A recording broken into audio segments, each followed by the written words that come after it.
అందరికీ నమస్కారం అండి. ఈరోజు మనం మీనరాశి వారి యొక్క జాతక ఫలితం తెలుసుకోబోతున్నాము. మీనరాశి వారికి ఫిబ్రవరి 3 అనగా మంగళవారం నాడు వీరి యొక్క జాతక ఫలితం తెలుసుకోబోతున్నాం.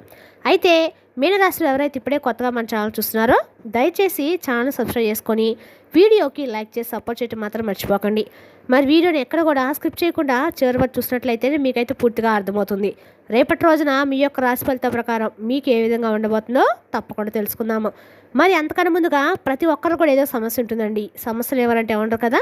అంటే ప్రేమ, పెళ్ళి, ఉద్యోగం, వ్యాపారం, ప్రేమించి మోసపోవడము, నాగదోషము, సంతానం లేకపోవడము, భార్యాభర్తల మధ్య గొడవలు, ధనం లేఖలు లేకపోవడము, రాజకీయము, కోర్టు సమస్యలు, మీ మీద చెడు ప్రయోగాలు చేయటము, ఇలా ప్రతి ఒక్కరు కూడా ఏదో సమస్య ఉంటూనే ఉంటుంది. అయితే ఎక్కడెక్కడికో వెళ్ళి జ్యోతిష్యం చెప్పించుకొని నిరాశ చెంది ఉంటే ఒక్కసారి మన గురువుగారిని కాంటాక్ట్ అవ్వండి. శ్రీ ఇంద్రకీలాద్రి కనకదుర్గమ్మ ఆశీస్సులతో జ్యోతిష్యం చెప్పను. మన గురువు వచ్చి పండితరాజు గారు అండి. మీరు సంప్రదించిన ఫోన్ నెంబర్ 9730895167. చాలా నమ్మకమైన గురువుగారు. మన గురువుగారు స్త్రీ పురుష వశీకరణలో చాలా ప్రత్యేకత గలవారు. మీకు ఎటువంటి సమస్యలున్నా నమ్మకంతో సహా ప్రయత్నించుకోండి. ఈ గురువుగారి ద్వారా చాలా మంది లబ్ధి పొందారండి. మేము కూడా మాకున్న సమస్యల్ని ఈ గురువుగారి ద్వారానే పరిష్కరించుకున్నాం. 100% గంటలో పరిష్కారం చూపిస్తారు. దూర ప్రాంతం ఉన్న వారికి ఫోన్ కాల్ ద్వారా ప్రతి ఒక్క సమస్యకు ఖచ్చితంగా పరిష్కారం కలదు. ఒక్కసారి నమ్మకంతో ప్రయత్నించండి. ఇక వివరాలకు వస్తే కనుక ఈ రాశి వారికి రేపటి రోజున ఒక స్త్రీ ద్వారా వీరైతే ఒక రహస్యాన్ని తెలుసుకోబోతున్నారు. మరి ఇంతకీ ఆ రహస్యం ఏమిటి? అసలు ఆ స్త్రీ ఎవరు? ఆ స్త్రీకి మీకు ఎటువంటి సంబంధం ఉంది? ఆ స్త్రీ మీకు ఏ రహస్యాన్ని చెప్పబోతుంది అనేటువంటి పూర్తి అంశాల గురించి అయితే తెలుసుకుందామండి. ఇక వీడియోని ఎక్కడ కూడా స్కిప్ చేయకుండా చివరి చూడండి. అప్పుడే మీకైతే పూర్తిగా అర్థమవుతుంది. రేపటి రోజున ఈ రాశి వారికి మరి ముందుగా వీరి యొక్క మనసును కనుక మనం గమనించినట్లయితే రేపటి రోజున ఈ రాశి వారికి చాలా చూసేందుకు గంభీరంగా అలాగే దృఢమైనటువంటి సంకల్పంతో ఉంటారు. అంటే వీరు పైకి కనిపించినంతగా వీరి యొక్క మనస్తత్వం కానీ స్వభావం కానీ అస్సలు పొంతన అనేది ఉండదు. అంటే ఈ రాశి వారు పైకి చాలా గంభీరంగా కనిపిస్తారు. ఎదుటి వ్యక్తులకు కానీ వీరి మనస్తత్వం ఎలా ఉంటుందంటే చాలా సున్నితమైనటువంటి స్వభావం అని చెప్పుకోవాలి.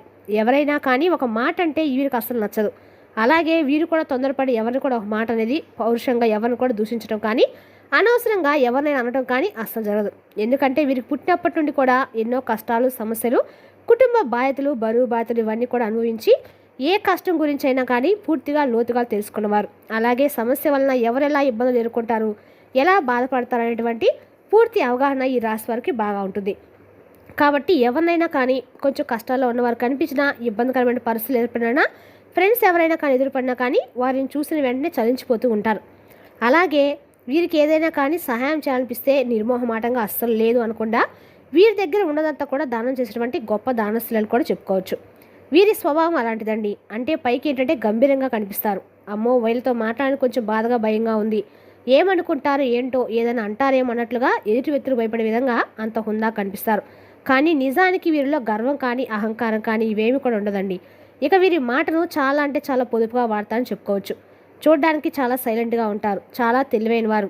ఎక్కడ ఎప్పుడు ఏ విధంగా మాట్లాడాలి, ఎలా మాట్లాడితే నలుగురిలో విలువ పెరుగుతుంది అనేది ఒక మాట మనం మాట్లాడమో సలహా ఇచ్చామంటే దానికి ఒక ప్రత్యేకమైన గుర్తింపు విలువ ఉండాలి. కాబట్టి మాకంటూ ఒక విలువ అనేది సమాజానికి ఉండాలనేటువంటి గుర్తింపు కూడా వీరు ఖచ్చితంగా తెచ్చుకునేందుకు ముందుంటారు. అలాగే ఈ రాశివారండి కొన్నిసార్లు అప్పుడప్పుడు ఏ పని చేయకుండా కాస్త రెస్ట్ తీసుకుందాం అని చెప్పి ప్రశాంతంగా ఉంటారన్నమాట. కానీ ఎదుటి వారు చూసిన వారు ఏమనుకుంటారంటే, అబ్బా 4 రోజులు ముచ్చట్లుగా 4 రోజులు చెప్తాడు, తర్వాత రెస్ట్ తీసుకుంటాడు, వీళ్ళ బతుకు అంతే, ఎప్పుడు కూడా వెనక్కిపోతూ ఉంటాడు, ఏదైనా ఒక అడుగు ముందుకు వేస్తేనే కదా మరి దాంట్లో విజయం వచ్చేది, ఎప్పుడో ఒక అడుగు వేస్తే 4 అడుగులు వెనక్కి వేస్తాడని చెప్పి అనుకుంటూ ఉంటారు. కానీ ఎప్పుడైనా కానివ్వండి, సింహం వేటాడే ముందు 4 అడుగులు వెనక్కి వేస్తుందంటే, పంజా నిప్పిందంటే ఎన్ని అడుగులు ముందుకేస్తుంది ఒకసారి గమనించండి. అంతే వేగంతో ఈ రాశి వారు కూడా ముందుకు వస్తారని చెప్పుకోవాలి. ఇక అలాగే పూర్తి విరామం మనం భావించకూడదండి. పూర్తి విరామం అని చెప్పి ఎటు వారు నమ్మించేలా వీరి ప్రవర్తన ఉంటుంది. అప్పుడే వీరికి ఎవరేంటనేది కూడా అర్థమవుతుంది. ఇక జనాలను టచ్లో ఉంటాము, జనాలకు అందుబాటులో ఉంటాము, జనాలతో ఏదో ఒక మీటింగ్ చేస్తూ ఉంటారు. ఏ పని పాట లేకుండా ఎప్పుడు కూడా కొంతమంది ఖాళీ కూర్చొని పనులు చేసుకునే వాళ్ళని వెతుక్కుంటూ ఉంటారు. అలాంటి వారు మేము మీ గురించి మాట్లాడుతూ మీ గురించి ఎప్పుడు కూడా మాట్లాడుకుంటుంటామని చెప్పేసి మీరు వాళ్ళని అసలు పట్టించుకోరండి. అలా ఉండటమే చాలా బెటర్ అండి. ఇంక ఈ రోజుల్లో మనం మంచిగా ఉన్నా కానీ ఎటు వ్యక్తి ఏంటంటే మన గురించి చెడుగా ఆలోచించి మన గురించి ఏదో తప్పుడు మాటలు మాట్లాడుతూ అసలు మనం ముందు ఒక మాట వెనక ఒక మాట మాట్లాడుతున్న వారితో అసలు మనం ఎప్పుడూ కూడా వాళ్ళతోటి మనం మాట్లాడకుండా ఉండకపోవడమే చాలా మంచిది. ఇక ఈ రోజుల్లో ప్రస్తుతం చాలా జరుగుతుందండి. అవసరమైనప్పుడు ఆడుకుంటారు, అవసరం తీరిపోయిన తర్వాత అందరినీ వదిలేస్తుంటారు. అదేవిధంగా మీరు కూడా జనాలకు అస్సలు చిక్కరనమాట. ఇక ఆడవారైనా మగవారైనా ఎవరికి చిక్కరో దొరకరండి. కానీ మిమ్మల్ని వాడుకొని వదిలేసే రకాలు మాత్రం మీరు అస్సలు ఉపయోగపడరు అని చెప్పుకోవాలి. అంత తెలివైన వారనమాట. ఇక వీరితో మాట్లాడేటప్పుడు కూడా చాలా జాగ్రత్తగా ఆచితూచి మాట్లాడాలి. లేకపోతే వీరి యొక్క మాటలు తెలివితేటలకు ఏడు వరకు గుండెల్లో గుబేలు అనిపించే విధంగా వీరి ప్రవర్తన ఉంటుంది. అంత తెలివితేటలు చూపిస్తూ ఉంటారు. ఇక ముఖ్యంగా రేపటి రోజున ఈ యొక్క రాశి వారికి రేపటి రోజున వీరికి ఉదయం నుండి మధ్యాహ్నం వరకు చాలా అనుకూలంగా ఉంటుంది. వీరు అనుకున్నటువంటి పనులన్నీ కూడా సజావుగా చేస్తారు. వీరి పనుల్లో చాలా బిజీ గడుపుతారు. అలాగే కుటుంబంతో కాసేపు కూడా గడపలేకపోయామని చెప్పేసి కూడా రేపటి రోజు బాధపడతారు. అంటే అంత డీప్గా వీరి పనుల్లో వీరు నిమగ్నమై ఉంటారనమాట. అసలు అలుపు అనేది లేకుండా, అసలు కొంచెం కూడా టైం అనేది లేకుండా వీరు రేపటి రోజు పూర్తిగా పనిలో బిజీగా గడిపోతుందని చెప్పుకోవాలి.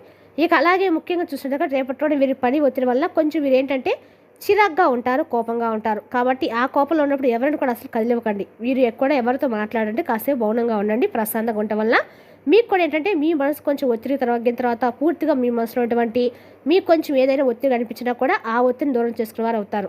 అలాగే రేపటి రోజున ఉదయం నుండి సాయంత్రం లోపు మీరు కాస్త ఎక్కడ సరే దుర్గాదేవి గుడికి వెళ్ళి రాహుకాలంలో దీపం వెలిగించుకోండి. శత్రువుల పీడ అనేది నశించిపోతుందండి. ఖచ్చితంగా కూడా రేపటి రోజున మీరు ఖచ్చితంగా కూడా దుర్గమ్మ గుడిలో రాహుకాల దీపం వెలిగించరండి. చాలా రకాలుగా మంచి జరుగుతుంది. మీకు రేపటి ఒక స్త్రీ ఒక రహస్యం అనేది కూడా తెలియబోతుందండి. మరి ఇంతకీ ఆ స్త్రీ ఎవరు? ఆ రహస్యం ఏమిటంటే కనుక ఆ స్త్రీ మీ కుటుంబంలో ఉన్నటువంటి ఒక స్త్రీనే. మీకు తెలియకుండానే మీకు సంబంధించినటువంటి ఆస్తిపాస్తులు కానీ, లేదంటే ధనానికి సంబంధించినటువంటి డబ్బుకు సంబంధించినటువంటి వ్యవహారాల్లో మీకు తెలియకుండా మిమ్మల్ని చాలా విధాలుగా చాలా రోజుల నుండి మోసం చేస్తూ వస్తూ ఆ స్త్రీ అనే ఆవిడ మీకు తెలియకపోగా అసలు ఎందుకు ఇలా డబ్బులు తగ్గిపోతున్నాయి, ఎందుకు ఇలా మనకు వచ్చేటువంటి లాభం కూడా మన చేతుల దాకా వచ్చి వెనక్కిపోతుంది అనేది అర్థం కాక ఎవరైతే ఆ రాశి వాళ్ళు చాలా అర్థం కానటువంటి పరిస్థితిలో ఉన్నారని తెలుసుకున్నటువంటి పరిస్థితిలో ఉన్నప్పుడు మీరు ఆ స్త్రీ ద్వారా ఓ రహస్యం అనేది మీకు బయటపడుతుంది. అంటే ఆమెకేదో రియలైజ్ అవ్వడం కానీ, లేదంటే మీకు ఏదైనా షాక్గా అంటే అన్కాన్ఫిడెన్స్గా ఆమె చేసినటువంటి పనులు మీకు తెలుసుకోవడం కానీ జరుగుతుందండి. ఆ విధంగా మీరు ఆమె ద్వారా మీరు ఆ రహస్యాన్ని తెలుసుకున్నప్పుడు చాలా విపరీతమైనటువంటి ఆశ్చర్యానికి గురవుతారు. ఇలా చేయడం ఈవిడింత మేమింత చక్కగా మీతో మాట్లాడుతున్నాం, ప్రతిరోజు కూడా మా గురించి అన్ని విషయాలు తెలుసుకుంటుంది, ఈవిడ చూస్తే మాకింత అన్యాయం చేసిందా అనే విషయాలు మీరు తెలుసుకొని చాలా ఆశ్చర్యపోతారు. మరి తెలుసుకున్న తర్వాత అయినా కనీసం ఆ స్త్రీ మీరే దూరం పెట్టడం మీకు చాలా అవసరం అని చెప్పుకోవాలి. మరి ఆ స్త్రీ ద్వారా మీకు ఆ రహస్యం తెలిసిన తర్వాత అండి మీకు తక్కువ అవసరం ఆస్తిపాస్తులు కూడా దక్కకుండా పోతాయి. బంగారం కానీ తప్పకుండా మీకు దక్కదండి. రేపటి రోజున ఆ స్త్రీ ద్వారా మీకు దక్కాల్సినవి కూడా దక్కవన్నమాట. మరి తెలుసుకున్నా కానీ ఈ రాశి యొక్క జాతక ఫలితాలు తిరిగి రేపటి మళ్ళీ కలుసుకుందాం. Thank you for watching.